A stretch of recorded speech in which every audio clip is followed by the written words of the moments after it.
Hey, I'm Jon Thelen. Today on Fish Ed, we're fishing some early spring walleyes. We got some pretty cool water temps. We're somewhere between 45, 46 degrees, and we're just coming off the spawn. These walleyes have just wrapped everything up. In fact, the males are still in along the shoreline. So what we're doing is we're targeting bigger fish. We're trying to catch those bigger females that got done with the spawn and vacated those spawning areas.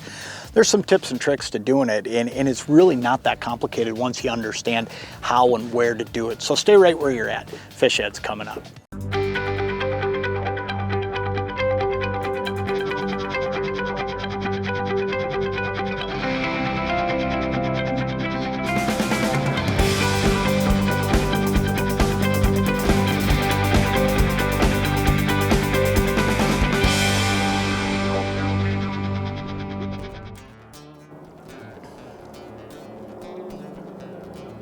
Ooh, there's one right there. Look at that, just banging on that tip. Oh yeah, yep, got him. Oh, that feels like a good fish too. That is a good way to start right here. This is the first fish of the year. This is the first time I've been out filming this year, and it's just a couple days after the Minnesota opener. But what I'm trying to do today, a little bit different than what a lot of guys are thinking right now. A lot of guys are thinking about just getting eater fish. And those fish right now, ooh, that fish wants to go the other way here on me. I'm gonna let him go here for a sec. There he is. There, I got him turned back around. Sometimes when you get a fish turned like that, when you're dragging a jig like this, you gotta be a little bit careful because you can tear it out of the side of their lip. I'm fishing for better fish today is what I'm doing. And that's what I was trying to say is a lot of guys are fishing shorelines right now, and there's a lot of fish on shorelines. I mean, there's no doubt about it. Look at that. Look at that. That fish, this is a good one. But what I'm trying to do today is catch a bunch of those females that have left shore. I'm not worried about filling the live well with dinner fish. What I'm worried about doing today is just trying to catch some big fish to kick off the year. And I'll tell you what, by the feel of this one, I think we're starting the year exactly the way I was hoping to. And we're gonna talk today a little bit about why you don't catch, oh yeah, big eye. But we're gonna talk today about why you don't catch a lot of bigger fish early in the year, around those times of opener, and where you can find those fish. Because what I'm doing today is a tactic 100% designed to catch fish like that. I'm not thinking about eater fish today. All I'm thinking about is bigger fish, and there's a couple things that go into it. There's location. We're gonna talk about that. And we're also gonna talk about technique. Because I'll tell you what, a lot of people think that first 10 days after fishing opener, mid-May after that spawn, that you can't catch big fish. You absolutely can. You can get walleyes like this one. You just got to put yourself in the right spots, and then you also got to use the right techniques, and you can do it. That's a great start to the year right there. Let's get this girl back in the water, and we'll get back in and try to get some more. That's awesome.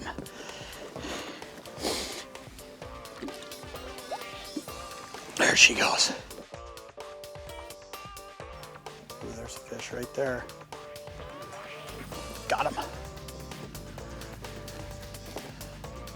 Feels like another pretty good fish.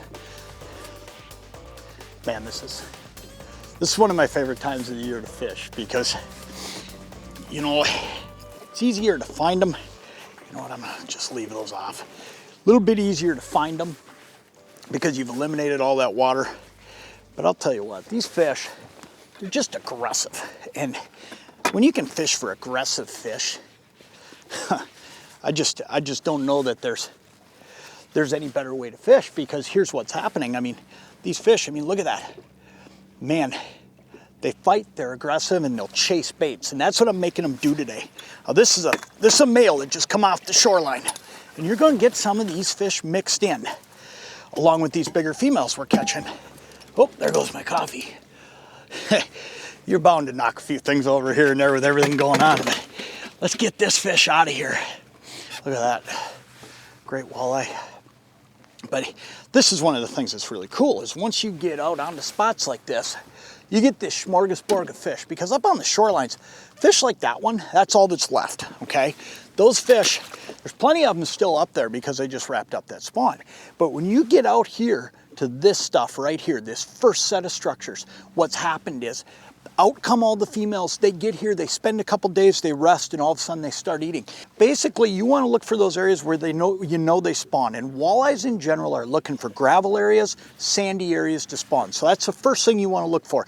So what you're going to do, you're going to find areas where you've got sand or gravel or something like that, and then look at that map and work your way out to that first set of structures. And once you're there, here's what you're going to find. Every one of those walleyes, as they leave the spawning area, they're going to stop here. And it's just going to keep reloading, and that's what's happening here today. This reef I'm on runs up and down, and these guys behind me here, they're fishing this side, but over there, there's some other boats, and they're just fishing the other side of the reef. What's happening though is these fish are all just coming off of these shorelines, and you can see the shorelines back in the shot. They're all coming off and they're getting here. Here's the thing though. Soon there's going to be a ton of boats out here. Not quite yet though, because most guys are still catching so many fish in shallow that they're happy fishing in there. But here's the thing, you're not going to catch many of those bigger fish. So that's why I'm out here today.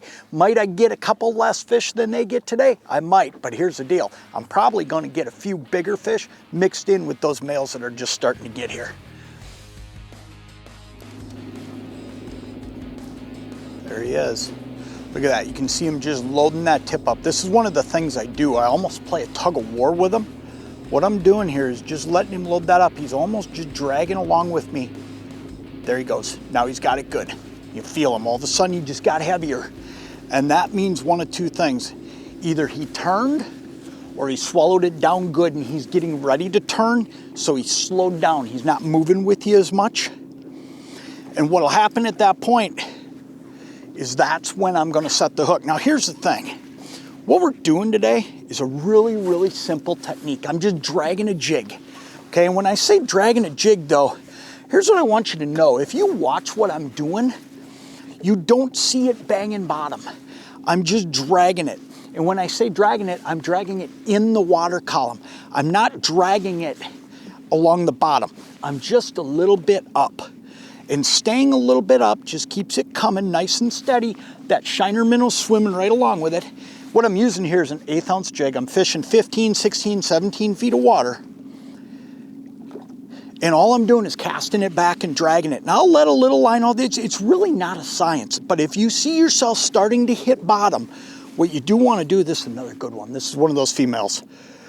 But what you want to do if you start banging bottom is you want to lift it up a little bit and get it off of that bottom. You don't want to bang bottom doing this. You just want to swim that shiner jig along. Really, you know, instead of saying drag, maybe it should be a little bit more that I'm swimming it. Look at that, fish came unhooked for me in the net. Look at that. What an awesome walleye. What an awesome fish. But that fish right there, it is so simple. That fish just sees that shiner minnow coming along. You're pulling that thing through there, that shiner's swimming, but yet you're using a light enough jig in this 1/8 ounce jig and going about 0.7, 0.8, that shiner minnow actually has a chance to swim around a little bit. As that shiner's swimming around, moving a little bit down there, that's the trigger. I mean, these fish have gotten out here, they've set up, and they're looking to feed, and they're feeding on minnows right now naturally, and that's why I'm using shiners. I want to show you real quick here how I hook a shiner doing this too. So what I do is I go through both lips when I'm dragging, but I don't go through the skull. I don't want to kill this minnow. So all I'm doing, I'm coming right up through the bottom, right up through that rubbery portion. You can see where that minnow's at. He's still flopping around. That's where I hook them. And if you hook them right there, you'll keep them alive, and it's amazing how long a shiner minnow will stay alive dragging along back there if you hook them like that. Now all I do when I cast that out, I let it get set, I let it find its spot based on my speed, and then a lot of times I'll just give another bail. Maybe I'll give another bail, and what I mean is just that, okay? I'll flip that bail open, pull forward a little bit, just let a little bit more line out. But remember, we don't want to bang bottom. You start banging bottom here, and all that happens is you're below a lot of those feeding fish, and a lot of them, they just won't see it. Now, don't get me wrong, there's days you can catch them on the bottom. I just tend to believe at this time of the year, I want to be a little bit above them. Now, am I 1, 2, 3 feet above them? I'm not sure, but I do know this, especially in clear water situations, it doesn't matter. If they see it, they're going to eat it. There he is. That fish is a lot more aggressive. Oh yeah, feels like better fish too. Well, that's why. That's a bigger fish. Ooh yeah, that feels like a real good fish. This fish just came in and hammered it. I mean, this one, actually, I wasn't paying real close attention and he about took it out of my hands. I mean, he just drilled it. This is exactly what we're out here for, is fish like this one right here. Better females. Oh yeah, it's a nice fish. Be a little bit careful with this one because it's definitely a good fish.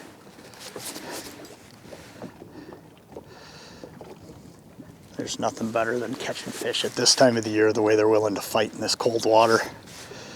Especially with the tactic we're using, because you know, it's hand-to-hand combat. No, he's not as big as I thought, but definitely a nice fish regardless. Great way to wrap up a morning of fishing, I'll tell you what.